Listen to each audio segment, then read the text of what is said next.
Morning friends, chapter 7 जिसकी शुरुआत हमने पी ब्लॉक से करी थी, जिसके अंदर ग्रुप नंबर 15 के अंदर हमने इंट्रोडक्शन समझा था। आज उसके रिलेटेड जो असाइनमेंट मैंने भेजा था उसका डिस्कशन कर रहे हैं, जिसके अंदर 10 क्वेश्चन थे और उसका सॉल्यूशन मैं आपको दे रहा हूँ। आंसर्स आपके पास थे, लेकिन वो आंसर क्यों आए वो समझने की कोशिश करते हैं। सबसे पहले, which of the following is the correct order of Lewis basic strength. तो यहाँ जो कीवर्ड है हमारा वो लुईस बेसिक स्ट्रेंथ पर जा रहा है। तो पहले हम डेफिनेशन याद करेंगे कि लुईस बेस किसको कहते थे। तो Lewis base is a electron pair donor. यहाँ पर सारे ऑप्शंस हम ध्यान से देखेंगे तो नाइट्रोजन के ट्राई हैलाइड्स है, और जो चेंजेस आ रहे हैं वो हेलोजन फैमिली के अंदर है। तो हम समझते हैं कि जैसे जैसे हम ग्रुप में नीचे जाएंगे हेलोजन फैमिली में, तो साइज ऑफ द एटम बढ़ेगी और साथ में इलेक्ट्रॉन नेगेटिविटी भी कम होगी। ठीक है ना। अब लुईस बेसिक स्ट्रेंथ का मतलब है इलेक्ट्रॉन पेयर डोनर। तो वो इलेक्ट्रॉन पेयर को डोनेट कर सके, इसलिए उसके अंदर सबसे पहली बात ये होनी चाहिए कि उसकी इलेक्ट्रोनेगेटिविटी सबसे कम होनी चाहिए। तो as we have seen in our previous knowledge कि iodine has the least electronegativity and fluorine has the highest electronegativity. तो आयोडीन यहाँ आराम से इलेक्ट्रॉन को रिलीज कर पाएगा, इलेक्ट्रॉन पेयर को डोनेट कर पाएगा, तो जिससे NiH की सबसे स्ट्रेंथ जिसकी सबसे ज़्यादा होगी बेसिक स्ट्रेंथ के लिए, और NF3 की लुईस बेसिक स्ट्रेंथ सबसे वीक होगी। इसीलिए हमारा ये ऑप्शन सी हमें सही मिल रहा है। अब दूसरे क्वेश्चंस के बारे में हम सोचते हैं। तो which of the following can not act as an electron pair donor. हम चारों ऑप्शन को ध्यान से देखेंगे तो NF3, H2O, H2S और NH3, ये चारों के अंदर हमें जो सेंट्रल एटम नाइट्रोजन या हाइड्रोजन है, जिसके अंदर हमें लॉन पेयर्स मिल रहे हैं। जैसे मैं नाइट्रोजन की बात करूँ तो नाइट्रोजन के पास लॉन पेयर है, लेकिन H2O और H2S में हाइड्रोजन के पास नहीं है, लेकिन ऑक्सीजन और सल्फर के पास तो है। Same happens with the NF3 and NH3। तो जो इलेक्ट्रॉन पेयर डोनेट कर सके, ऐसे हमारे पास ऑप्शन देखे तो H2O भी है, H2S भी है और NH3 भी है। अब NF3 क्यों इलेक्ट्रॉन पेयर डोनेट नहीं कर पा रहा है? तो यहाँ पर भी वही रीज़न होगा कि fluorine is the smallest in the size as well as most electron negative. So NF3 cannot donate electron pair. Same way, as we move to the third question, the correct order of basic strength of hydrides of group 15 is. अब देखिए ये group 15 के बारे में है, तो इसके अंदर नापास सभी मतलब ऑल 5 एलिमेंट्स हम कंसिडर करेंगे। The correct order of basic strength, basic यहाँ पर ब्रॉन्स्टेल लॉरी या लुईस थियरी से भी आप देख सकते हो कि हम देख सकते हैं कि नाइट्रोजन जो है अपने ग्रुप में सबसे छोटा है और सबसे ज़्यादा इलेक्ट्रॉन नेगेटिव है, और ये ग्रुप के अंदर नाइट्रोजन की इलेक्ट्रॉन नेगेटिविटी ज़्यादा है, तो इसकी वजह से वो H+ को इजीली एक्सेप्ट भी कर सकता है ना। तो इसके कारण nitrogen is the most basic, और वो नॉन मेटल है। अब ग्रुप में नीचे जाएंगे तो धीरे धीरे मेटलिक फॉर्म आएगा, तो बिस्मथ मेटल है, तो बिस्मथ के हाइड्राइड्स एसिडिक हो जाएंगे। तो इस तरह से नाइट्रोजन इज द मोस्ट, तो the option is the A is the correct option. ठीक है ना। अब फोर्थ के क्वेश्चन के अंदर देखते हैं। तो correct order of melting point of group 15 ट्राइफ्लोराइड्स।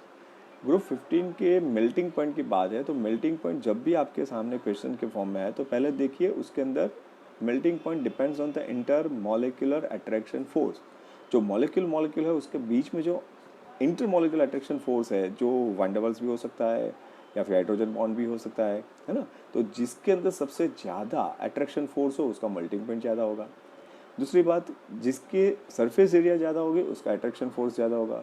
तो यहाँ आप देख सकते हैं कि ऑप्शन हमें ए सही मिल रहा है, क्योंकि फॉस्फोरस से लेकर बिस्मथ तक हम जाते हैं, चारों के फ्लोराइड्स हैं, लेकिन phosphorus is the smallest in the given option and the bismuth is the largest in the given option. तो BiF3 का सरफेस एरिया सबसे ज़्यादा है, इसलिए हम कह सकते हैं कि उसका मेल्टिंग पॉइंट सबसे ज़्यादा होगा। अब क्वेश्चन 5 हम देखते हैं कि विच of the following element never shows disproportionate reactions. Disproportionation का हमें मतलब रेडॉक्स चैप्टर से पता चलता है।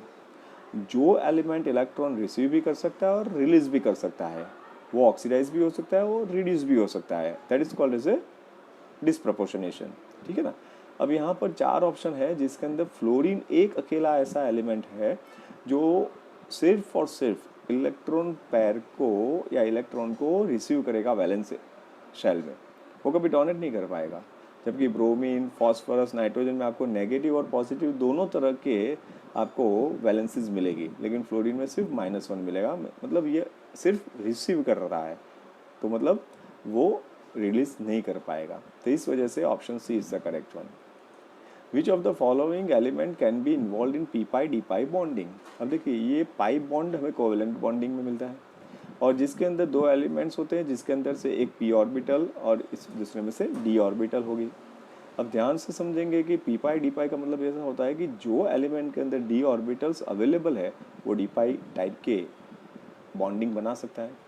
तो कार्बन, नाइट्रोजन और बोरोन ये ऐसे 3 एलिमेंट है जिसके अंदर डी ऑर्बिटल्स अवेलेबल नहीं है, क्योंकि इनके अंदर आउटर मोस्ट ऑर्बिट सेकंड है, और सेकंड ऑर्बिट में 2s एंड 2p ही होता है, 2d पॉसिबल नहीं है। जबकि फॉस्फोरस में third energy orbit is the outer most, therefore phosphorus has 3d, so it can produce D pi bonding also. ठीक है ना। अब क्वेश्चन नंबर 7 को ध्यान से समझे। Which of the following elements does not show allotropy. ये इंफॉर्मेशन बेस है। जो anomalous behaviour of the group 15 का है, जिसके अंदर nitrogen only element which does not have any allotropes, otherwise rest of all elements of the group 15 has a allotropes. So यहाँ पर option A सही होगा। क्वेश्चन 8 के अंदर maximum covalency of the nitrogen. देखिए यहाँ पर कोवेलेंसी ऑफ नाइट्रोजन मैक्सिमम 4 होगी। क्यों भाई? क्योंकि नाइट्रोजन का आउटर मोस्ट ऑर्बिट है सेकंड, और वहाँ पर 2s और 2p है। s एक टाइप का होता है, p 3 तरह के होते हैं, px, py, pz। तो यहाँ पर एक्सटीरियर डी ऑर्बिटल्स अवेलेबल नहीं है, तो ये चाहकर भी 4 से ज़्यादा वैलेंसीज पॉसिबल नहीं कर सकता कोवैलेंसी में। हाँ, तो covalency is maximum 4 because it does not have third energy orbit. 9th, which one is not A P block element. तो पी ब्लॉक के अंदर हमें पता है कि ग्रुप नंबर 13 से लेकर ग्रुप नंबर 18 तक के एलिमेंट्स होते हैं। तो स्ट्रॉन्शियम है वो अल्कली मेटल का एलिमेंट है, इसीलिए option A is here as a correct option. Which of the following element is not included in group 15। तो ग्रुप 15 के अंदर नापास सभी हम देखते हैं तो नाइट्रोजन, आर्सेनिक और बिस्मथ होता है, लेकिन सी ऑप्शन सेलेनियम पॉसिबल नहीं है। उम्मीद रखता हूँ कि आपको ये 10 क्वेश्चंस के बारे में थोड़ा सा समझा होगा। अगर आपको कोई प्रॉब्लम है you can ask the questions. मैं इसके बाद एक आपको वीडियो और भेज रहा हूँ जो आगे के चैप्टर के एक्सप्लेनेशन का होगा। ठीक है, आप अच्छी तरह से पढ़ाई कीजिए। लॉकडाउन के अंदर जब हम फिजिकली मिलेंगे तो ये सारे चैप्टर्स के बारे में डिटेल में हम पढ़ेंगे। ओके।